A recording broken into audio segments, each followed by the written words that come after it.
এবং সর্বোপরি বলতে হলে জানে আলম শেখ যেভাবে তাদের পুরো বিশেষ করে সমস্ত টিমকে নিয়ে তার সৈনিকদের নিয়ে যেভাবে এরকম একটা ফুটবল প্রেজেন্স করেছেন, আমরা প্রত্যেকের পক্ষ থেকে আলাদা করে অভিনন্দন শুভেচ্ছা।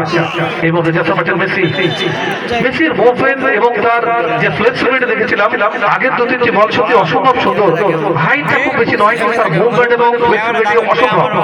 আর জার্সি নম্বর 10 একটা কথা বলতে হলে দেশের সেরা খেলোয়াড়কে দেওয়া হয়, সেটা হোক না কেন ক্রিকেট বা ফুটবল বা ভলি, যে কোনো ক্ষেত্রে যে কোনো বিষয়। আর এই মুহূর্তে ইয়াসিন ওভারসিজ প্লেয়ার অর্থাৎ বিদেশি খেলোয়াড় ইয়াসিন সঠিক ভাবে দেখছেন, চমৎকার শট ইনসুইং ছিল, হেড করে পরিণত হলো। এই মুহূর্তে বাড়ি থেকে আক্রমণ একটা যাওয়ার চেষ্টা, কোথায় দিতেন এক পাস, সেখান থেকে ভাসানো বল কিন্তু না।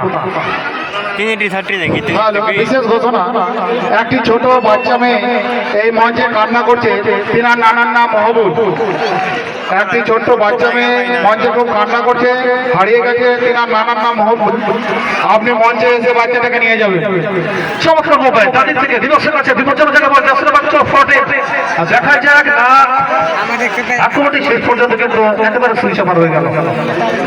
আর প্রিয় দর্শকদের কথা না বললেই নয়, আমাদের অসংখ্য মহিলা দর্শক মা বোনদেরও এসেছেন তারা এই ফুটবলকে পরখ করার জন্য।